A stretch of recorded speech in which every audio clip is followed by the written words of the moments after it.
ये ASI sir steno. Join नहीं करी थी सर मैंने। अच्छा, कोई से भी ज्वाइन नहीं करी। एएसआई स्टेनो नहीं करी, एसएससी जीडी नहीं करी। Yes sir. हैं, बढ़िया बेहतरीन बच्चा है भाई। और 13वीं रैंक आई। अच्छा, कंसिस्टेंसी के साथ 430 दिन इसने मेडिटेशन का एक प्रोग्राम था, एक ऐप है, उसके थ्रू इसने करना शुरू किया। और इसका कहना यही था कि सर एक सर्टेन टाइम के बाद मेरा फोकस इतना ज्यादा बढ़ गया था बढ़ गया कि था चीज़ों पे। मुझे मतलब जितनी मैं मेहनत कर रहा था उससे ज्यादा मुझे उससे मेरा आउटपुट आने लग रहा था। जीएस में सर 12 या 10 सर। तो ये तो तेरा जीएस में अगर थोड़ा सा स्कोर होता था तो बाजी मार देता। हाँ, रैंक 1 पे भी ठीक था ये तुला। सर फील तो होता है होता है। कि जिस टाइम आप ये तैयारी कर रहे हो, एक मोमेंट ऐसा था जहाँ पे आप लो फील करते हो। अच्छा, ये बता कि सोशल मीडिया का कितना तुम्हें लगता है कि तुम्हारे ऊपर कितना इन्फ्लुएंस रहा, और सोशल मीडिया ने टाइम खराब किया या तुम बचे, कि कैसे क्या किया? सर सोशल मीडिया तो यूज़ ही नहीं करता सर मैं। अच्छा, सोशल मीडिया यूज ही नहीं किया। एफबी जो फेसबुक है वो तो सर मेरा अकाउंट ही नहीं है उस पे, और इंस्टाग्राम है सर जब कभी चला ली। पर उस टाइम ऐसा था कि उस टाइम कोई डायरेक्शन नहीं थी करना क्या है, बस ये करना था क्या कि मैथ्स है, ये कॉम्पिटिटिव एग्जाम में आगे काम आएगा, तो यहाँ से इसका आइडिया ले लिया जाए, पढ़ लिया जाए। मैंने इससे पूछा कि यूपीएससी की तैयारी कर रहेगा, तो इसका जवाब था तैयारी नहीं करूंगा सर, सिलेक्शन लेके दिखाऊंगा। अरे भाई आना, राम राम भाई। मेरे प्यारे बच्चों, आप सभी को नमस्कार। मैं जिस बच्चे के साथ बैठा हूं ये है जितेश ठकुराला। Yes sir, Thakurela. ठकुरेला।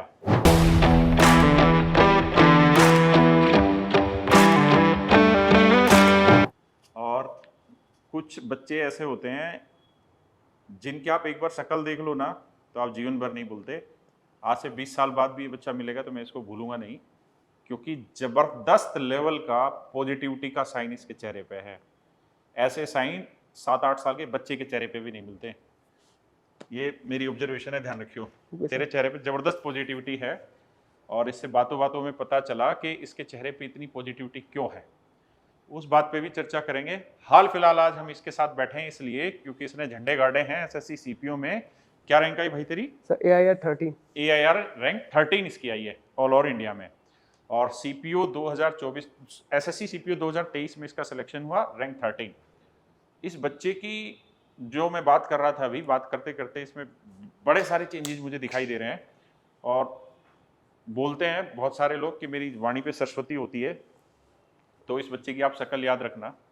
ये बच्चा जीवन में शायद आने वाले 3 साल में बहुत बड़ा कुछ करने वाला है, जिसका परिणाम आपको दिखेगा। उस दिन आप मेरी इस बात को जरूर याद करेंगे कि सर आपकी ऑब्जर्वेशन पावर बहुत ज़बरदस्त है, और आपने उस समय ही ये बात कह दी। तो जितेश भाई, पहले पूरा अपना इंट्रोडक्शन बता, कहाँ का रहने वाला है? सर मेरा गांव गहलोग है सर, अलीगढ़ में पड़ता है सर, ये जिला अलीगढ़। हाँ। और फादर साहब तेरे ऑनरेडी रिटायर है? हाँ, ऑनरेरी कैप्टन रिटायर। रिटायर हैं। और भाई बहन कितने हो? सर भाई मेरे को मिला के 3 भाई हैं सर टोटल। 3 भाई हैं। और सीपीओ में जितने भी बच्चे आ रहे हैं, चाहे वो कोई भी रैंक हो, टॉप 10 हो, टॉप 5 में, सबकी एक बीमारी, सब ने सीडीएस निकाला है लेकिन एसएसबी नहीं निकला। यस ऐसा सर। ही है ना? Yes sir. तो तेरा भी एसएसबी नहीं हुआ? Yes sir, conference house sir. Conference, अच्छा कॉन्फ्रेंस आउट हुआ। तो पता नहीं क्या ही ऐसी ताकत है सीपीओ में, जो बच्चा आ रहा है सीपीओ में सारे सीडीएस वाले आ रहे हैं। और बहुत सारे तो एनडीए वाले भी टकरा रहे हैं जिन्होंने एनडीए दिया था। तो चल, सीडीएस की तो तेरे से बात ही नहीं करेंगे क्योंकि तू मेरी वाली कैटेगरी में है कि हुआ ही नहीं है। अब ये बता कि तूने एफकेट भी दिया, उसके बाद ये क्या लिखा? Coast guard. Assistant commandant. अच्छा, असिस्टेंट कमांडेंट। इसका क्या रहा रिजल्ट? सर इसमें स्टेज 2 पहुंचा सर, स्टेज 3 के लिए गया नहीं सर मैं। अच्छा, स्टेज 3 के लिए गए। और ये बीएसएफ एचसीएफ क्या है? ये सर अभी रिसेंटली वैकेंसी निकली थी इसकी 2022 में, हेड कांस्टेबल के लिए था ये। एचसीएम वाला ही ना? हाँ जिसका पेपर सबसे अच्छा आया था। हाँ, रेडियो ऑपरेटर वाला सर। रेडियो ऑपरेटर वाला। उसका बाद ये एएसआई सर स्टेनो। ज्वाइन नहीं करी थी सर मैंने। अच्छा, कोई से भी ज्वाइन नहीं करी। एएसआई स्टेनो नहीं करी, एसएससी जीडी नहीं करी। Yes sir. हैं, बढ़िया बेहतरीन बच्चा है भाई। और 13वीं रैंक आई। अभी बता, तेरे पापा तो आर्मी से रिटायर हो लिए, 13वीं रैंक पे क्या बोले? सर उनका तो अभी भी यही है कि आर्मी माइंड है, कि उनको ये लगता है कि थोड़ा और मेहनत कर और आईएमए में जा। और बाकी Brilliant है। इस चीज को लेके भी खुश है कि ये स्टार्टअप है, इसको तो अपना वो मत समझियो पूरा कंप्लीट, कि यहाँ पे सेटलमेंट है तेरा। सेटलमेंट है। ये है कि आगे कोशिश करता रहे और आगे वो भी निकालेगा। वो भी निकालेगा। और इसकी रैंक 13 है। और इस बच्चे के साथ बात करके एक बहुत बड़ी चीज मुझे मिली कि ये बच्चा कितने दिन का किया था तूने वो मेडिटेशन में? 30 दिन का सर स्ट्रीक। 430 दिन का क्या बोलते हैं? स्ट्रीक। Streak sir. उसका स्ट्रीक का मतलब क्या हुआ? सर कंटिन्यू कंसिस्टेंसी के साथ। अच्छा, कंसिस्टेंसी के साथ 430 दिन इसने मेडिटेशन का एक प्रोग्राम था, एक ऐप है, उसके थ्रू इसने करना शुरू किया। और इसका कहना यही था कि सर एक सर्टेन टाइम के बाद मेरा फोकस इतना ज्यादा बढ़ गया था कि चीजों पे। मुझे मतलब जितनी मैं मेहनत कर रहा था उससे ज्यादा मुझे उससे मेरा आउटपुट आने लग रहा था। और वही आप इसके चेहरे पे देखेंगे। और मैं इससे आके बैठा तो मैंने कहा कि चोटी कैसे रखी हो आज के जमाने में? तो कह रहा है कि सर फैमिली ट्रेडिशन है, उसको फॉलो करते हैं हम। तो भाई ये बता कि तुझे पहली बार एसएससी के बारे में कब पता चला जितेश? सर एसएससी में मेरे रिलेटिव काफ़ी हैं जो एसएससी के थ्रू उन्होंने सर्विस ज्वाइन करी, अच्छा, सिलेक्शन लिया है? सिलेक्शन लिया है सर। जैसे कुछ एक बता। जैसे सर मेरे मामा के लड़के हैं जो कि अभी सीआरपीएफ में हैं, अच्छा, और सर एक दूर के ताऊ के लड़के हैं जो कि अभी इनकम टैक्स इंस्पेक्टर हैं। ब्रिलियंट। तो उनके थ्रू सर एसएससी का आइडिया था, बातें होती रहती थी फैमिली में, और फिर उसके बाद ऑनलाइन है सर, Online सारी है। चीज़ें अवेलेबल है उधर सर। तो तुझे कैरियर का सबसे पहले कब पता चला? उन्हीं के थ्रू पता चला कि कैसे? सर एक दोस्त है मेरा सर हाँ। कॉलेज टाइम से, तो वो हम लोग यही डिस्कस कर रहे थे कि प्लान बी क्या होना चाहिए हम लोगों का, अच्छा डिफेंस की तैयारी में प्लान बी क्या होना चाहिए। तो हम अच्छा, डिफेंस की तैयारी करते करते सोच रहे थे कि प्लान बी क्या क्या होना होना चाहिए। चाहिए। तो फिर वही था कि सीपीओ सीजीएल के थ्रू कुछ ऐसी जॉब है जो कि वो सिमिलर पोजीशन देती है, मतलब सिमिलर वर्क लाइफ होता है, उनकी प्रोफाइल होती है। प्रोफाइल होती है। और इस बच्चे का सीजीएल में एक नंबर से धोखा खा गया ये। Yes sir. और मैंने इससे पूछा कि यूपीएससी की तैयारी कर रहेगा, तो इसका जवाब था तैयारी नहीं करूंगा सर, सिलेक्शन लेके दिखाऊंगा। तो ये कॉन्फिडेंस जो था ना, ये अंदर से आदमी को हिला देता है कि इतना जबरदस्त कॉन्फिडेंस। और कईयों के चेहरे पे बनावटी दिखता है और कईयों के चेहरे पे नेचुरल दिखता है। इस बच्चे के चेहरे पे नेचुरल है। अच्छा ये बता, तो कौन से साल में तूने एसएससी के बारे में सिंसियरली तैयारी करने की सोची? क्या यार सीरियस होते हैं इस सर पे? 2023 में। 2023 में? कौन से महीने में? सर ये जुलाई के टाइम पे। तेरा तो यार बड़ी जल्दी निकल गया फिर। Yes sir.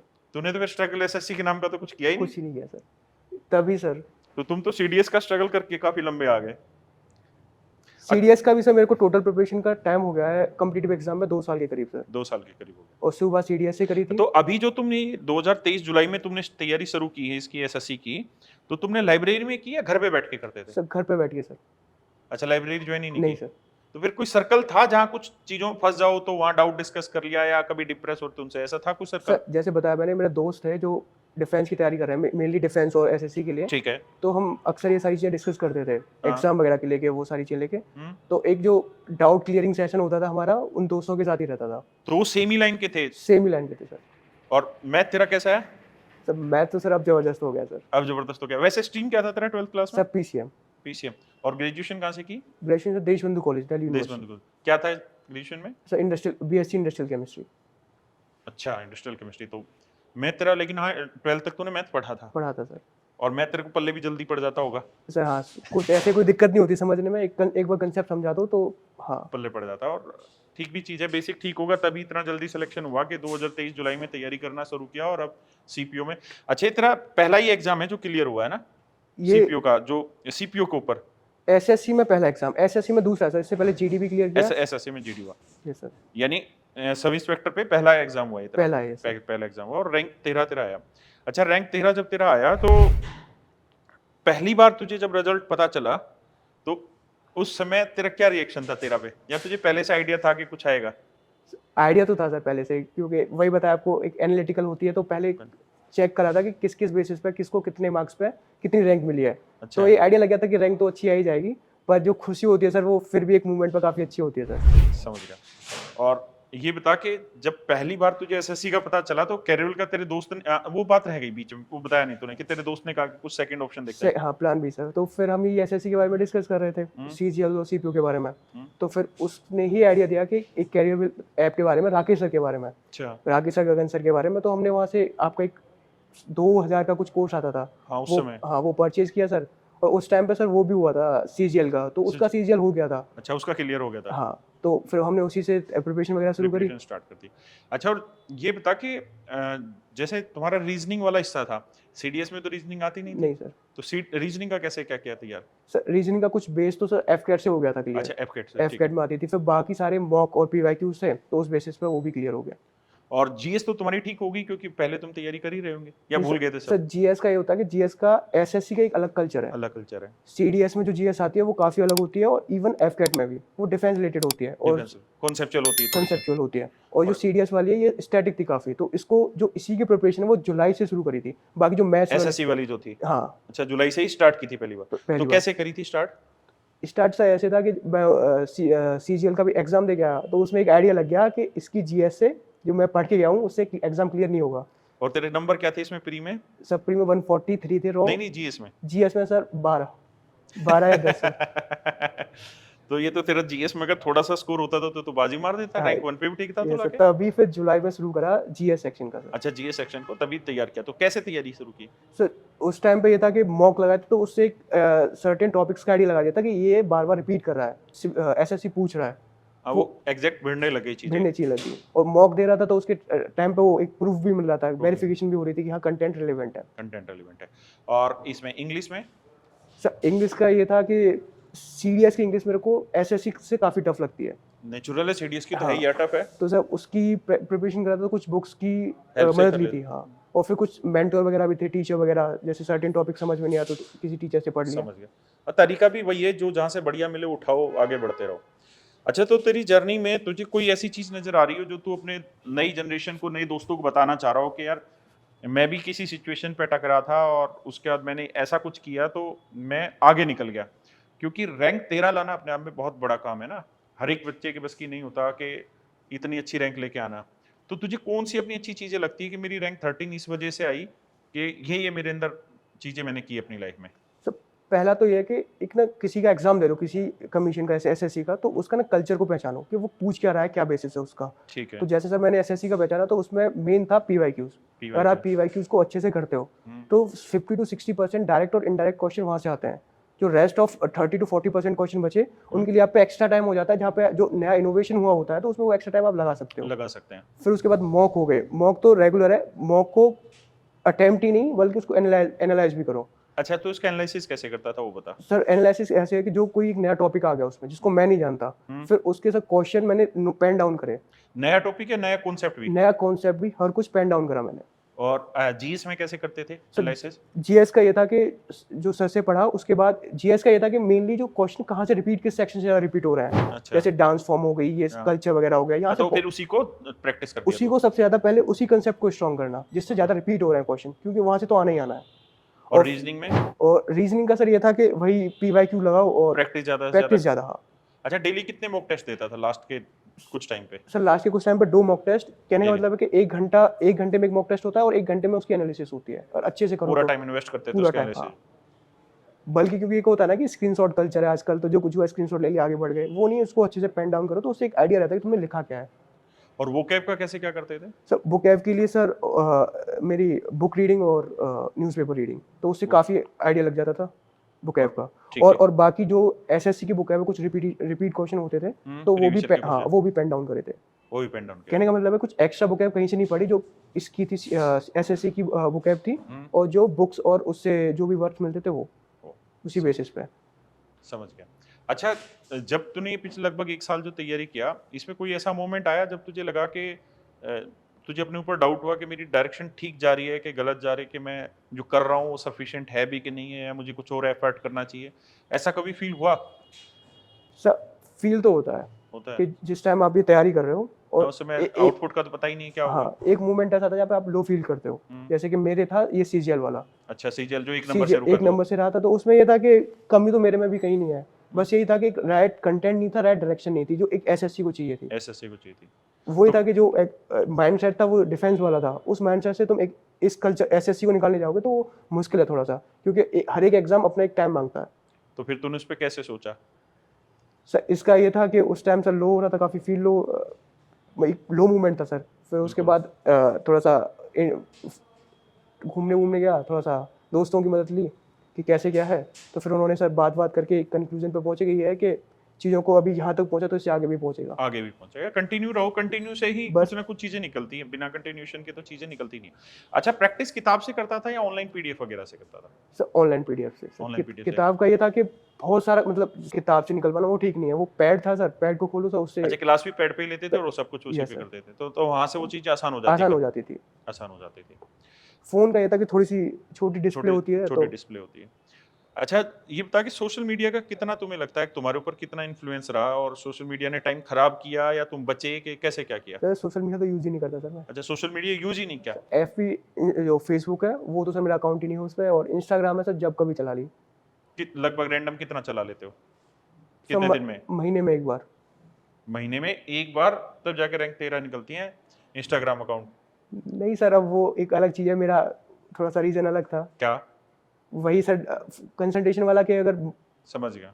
चीज़ों को अच्छे से करना है तो फिर एक ही बार टाइम लगा के ख़त्म कर दो, फिर धीरे धीरे क्यों बढ़ाना चाह रहे हो, टाइम क्यों बढ़ाना चाह रहे हो अपना, कि 3 साल 4 साल की प्रिपरेशन क्यों लेके जानी है। एग्जैक्टली और बहुत सारे बच्चों के साथ ये दिक्कत है कि 2-2 3-3 साल से 1.5 1.5 साल से लगे रहते हैं और वो शायद अपने आप को पहचान ही नहीं पा रहे होते कि सोशल मीडिया के थ्रू अपना कितना टाइम का ड्यूरेशन खराब कर दे रहे हैं।